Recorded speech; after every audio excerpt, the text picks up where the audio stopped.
They're turning Mickeys into Minnies and Minnies into Mickeys. No, they're just trying to cure dementia and heart disease, which you would think Trump would be for, seeing as how they are both coming for him. Nothing to do with being transgender, other than the trans part of the word. You think they know this and just ignore it, or are they so dumb they don't know how to Google? Or maybe they think we're so dumb we don't know how to Google. I don't know. Marco Rubio, who gave up his job as senator to become Secretary of State. He's the guy who looked like he was about to cry last week during that meeting with Zelensky. He got a shout out from the president as Trump boasted about conquering many new and exciting canals. Remember when your uncle at Thanksgiving dinner claimed that foreigners pay America's tariffs? Jimmy Kimmel just had the same experience with Trump's latest speech, calling out this economic fantasy that actually hits your wallet, not China's. That may be the angriest, least compassionate, worst State of the Union speech ever made. It was an embarrassment to our country. Oh, wait, that was what Trump wrote about Biden's speech last year. That's how many times Trump lied during his speech last night? 11 million. 3 fact checkers died adding it up. Not everyone was a fan of the King's speech. Well, he topped it. There was plenty of Biden bashing last night. Trump said Biden was the worst president in history. He blamed him for the price of eggs. He said a lot of crazy stuff, but Kimmel's takedown feels like what we've all wanted to say when faced with ridiculous claims about the economy. He called the speech the most boisterous and partisan Trump has ever given, counting at least 13 false statements that directly contradict actual economic experts. It's the reality check we've all been waiting for. Before we move on, I'd like to ask you a small favor. If you appreciate this content, please take a second to like this video and subscribe to the channel. Over 98% of you watch the videos without subscribing. It costs you nothing, but it makes a huge difference to us. So, did you click the subscribe button? Great. Thank you so much. Now, back to the video. When it comes to creating new nicknames for Trump, Jimmy Kimmel has basically turned it into an Olympic sport. But not the president. Trump's speech went on so long. His speech was 10 minutes longer than The Lion King. He spoke for 99 minutes last night with no intermission. It was the longest presidential address in more than 60 years. Why is it that the orchestra can play off an Oscar winner? This is real. No, it's not. You know, you hear the president of the United States say we're spending $8 million. During his brutal takedown of Trump's economic speech, Kimmel rolled out gems like Diaper Donnie, Manbo Mussolini, and the always classic Captain Bone Spurs, nicknames that cut straight through Trump's economic fantasyland.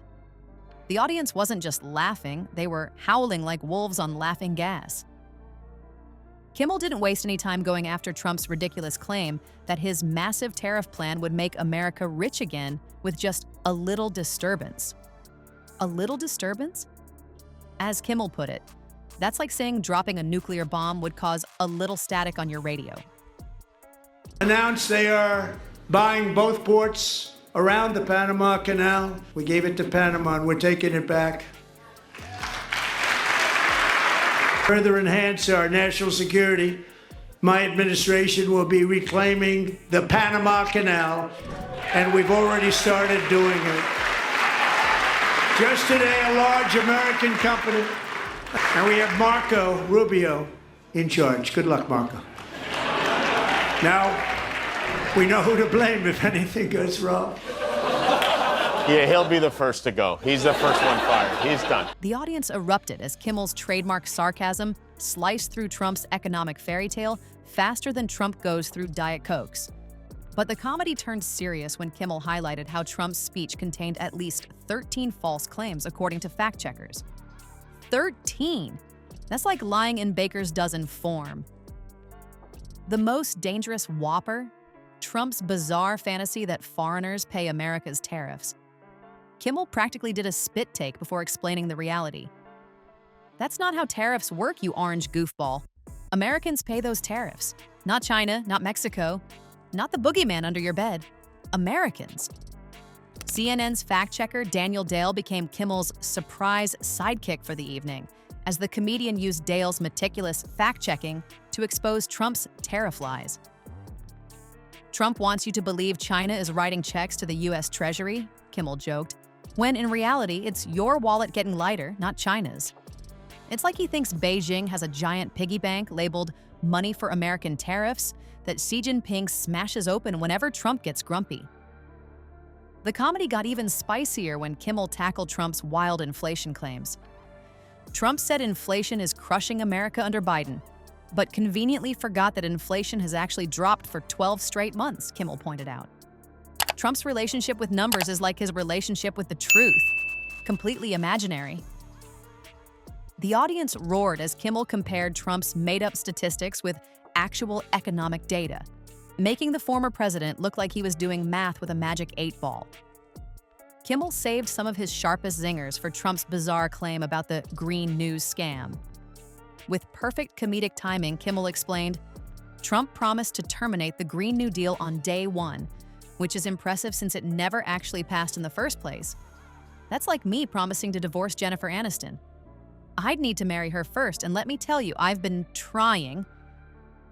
But the bit that had the audience literally gasping was when Kimmel tore into Trump's completely bonkers claim about millions of dead people collecting Social Security checks.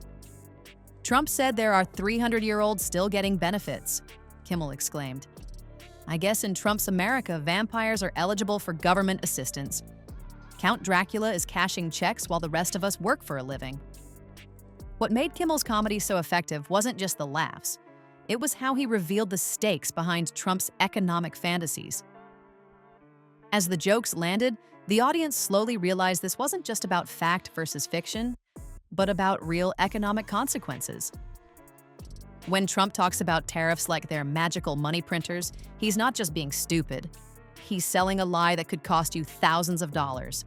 Kimmel explained with surprising seriousness before launching back into his comedy routine. By the end of the segment, Kimmel had methodically dismantled all 13 of Trump's false claims, providing a comedic crash course in Trump's economic lies that left viewers both laughing and a little terrified. The whole routine made Trump's economic plan seem about as reliable as a chocolate teapot. Kimmel wrapped up his economic takedown with perhaps the most damning evidence. Even Ford's CEO Jim Farley has warned that Trump's tariff policies would blow a hole in the U.S. auto industry that we've never seen. Kimmel added, when you've got car companies freaking out about your economic plan, maybe, just maybe, your plan is actually terrible. That's like having Willy Wonka tell you that your chocolate recipe has too much sugar. But perhaps Kimmel's most devastating blow wasn't about economic fantasies at all. As the audience erupted in laughter throughout his monologue, Kimmel zeroed in on Trump's stunning hypocrisy. In the very same speech where Trump was praising a pediatric cancer survivor, his administration was actively slashing funding for pediatric cancer research. Talk about talking out of both sides of your orange mouth. Social media immediately lit up with reactions to Kimmel's takedown, with viewers appreciating how he used humor to cut through the noise while exposing serious contradictions. This is exactly why late-night comedy has become such an essential reality check in our media landscape. It can make us laugh while forcing us to confront uncomfortable truths. As Kimmel perfectly summarized, this wasn't a proper State of the Union, but a joint session. An edible session, a raid the medicine cabinet for anything to dull the pain kind of night. And honestly, after listening to Trump's fantasy economics, we could all use something for the headache.